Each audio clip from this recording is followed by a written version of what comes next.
കോൺഗ്രസിന്റെ മുഖ്യമന്ത്രി ആര് എന്ന പ്രഖ്യാപനം ഇന്ന് തന്നെ ഉണ്ടാകുമെന്നാണ് RCT റിപ്പോർട്ട് ചെയ്യുന്നത്. ഏതെങ്കിലും തരത്തിൽ അതിൽ മാറ്റം ഉണ്ടാകാനുള്ള പോസിബിലിറ്റി ഇല്ല. പരമാവധി ചർച്ചകൾ, മാരത്തോൺ ചർച്ചകൾ, അത് ചർച്ച ഇവിടെ ചർച്ച, നിരീക്ഷകർ വന്നു, ചർച്ചയായിരുന്നു ഈ കഴിഞ്ഞ ദിവസങ്ങൾ. അപ്പോൾ ആ ചർച്ച എന്ന് പറയുന്നത് താഴെത്തട്ടിൽ ഉണ്ടാക്കുന്ന ജനവികാരം എതിരാക്കുന്നു. ഒരുപക്ഷെ ഭരണം തുടങ്ങുന്നതിന് മുമ്പ് തന്നെ ഭരണവിരുദ്ധ വികാരം എന്ന അവസ്ഥ ഉണ്ടാക്കുന്ന അപൂർവ സാഹചര്യത്തിലേക്ക് കാര്യങ്ങൾ എത്തുന്നു എന്ന് ഹൈക്കമാൻഡ് തിരിച്ചറിയുന്നുണ്ട്. അതുകൊണ്ട് ഇനി വെച്ച് വൈകിപ്പിക്കേണ്ടതില്ല, ഇന്ന് വൈകുന്നേരം ആ തീരുമാനം ഒന്ന് പ്രഖ്യാപിക്കാമെന്നുള്ളതാണ് കോൺഗ്രസിന്റെ ആലോചന തോന്നുന്നു. അതിന്റെ ഫൈനൽ ടച്ച് ഇപ്പോൾ നടന്നുകൊണ്ടിരിക്കുകയാണെന്നാണ് അറിയാൻ കഴിയുന്നത്. വിനിത ബിജു കൂടി ചേർന്നു. വിനിത, ഇപ്പോൾ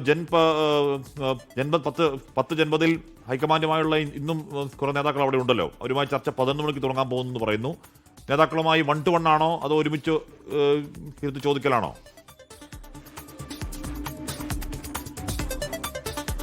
ഹഷ്മി, നേതാക്കളെ ഓരോരുത്തരെ വീതം കാണുമെന്ന് തന്നെയാണ് നമുക്ക് അറിയാൻ കഴിയുന്നത്. ഹൈക്കമാൻഡ് അവരോട് അവരുടെ മനസ്സിലുള്ള കാര്യങ്ങൾ ചോദിച്ചറിയും. ഒപ്പം തന്നെ ഏതെങ്കിലും ഒരു തീരുമാനത്തിലേക്ക് ഹൈക്കമാൻഡ് എത്തിയിട്ടുണ്ട് എങ്കിൽ ആ തീരുമാനം ഒരുപക്ഷെ അത് ഡിസ്ക്ലോസ് ചെയ്യുമോ എന്നുള്ള കാര്യം നമുക്കിപ്പോൾ പറയാൻ കഴിയില്ല. പക്ഷെ അതിനേക്കാൾ ഉപരി ഈ മുതിർന്ന നേതാക്കൾ എന്ന നിലയിൽ അവർക്ക് എങ്ങനെയാണ് ഈ കേരളത്തിലെ നിലവിലെ ഒരു സാഹചര്യം എങ്ങനെയാണ്, അതിൽ ഈ പറയുന്നത് പോലുള്ള MLA-മാരുടെ പിന്തുണ ഉണ്ട് KC വേണുഗോപാലിന്. ഒപ്പം തന്നെ ഒരു പൊതുജനവികാരം അത് VD സതീഷിന് അനുകൂലമാണ്, സീനിയോറിറ്റി രമേശ് ചെന്നിത്തലയ്ക്ക് അനുകൂലമാണ്.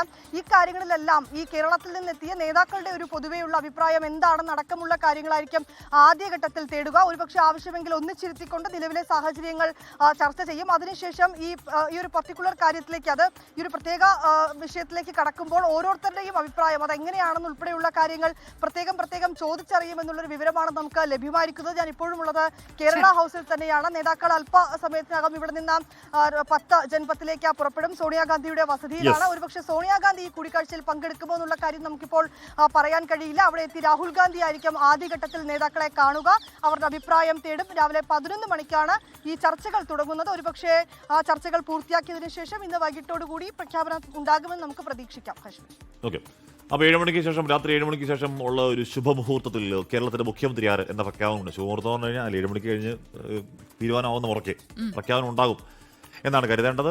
ഇനിയിപ്പോൾ എന്ത് ചർച്ച ചെയ്യാനാണ്? ഒരുപാട് ചർച്ചയായില്ലേ? പെട്ടെന്ന് അങ്ങ് പ്രഖ്യാപിക്കും കേരളത്തിൽ മുഖ്യമന്ത്രി. അനുനയമാണല്ലോ പാട്. അതെ, അവിടെയാണ് പ്രശ്നം.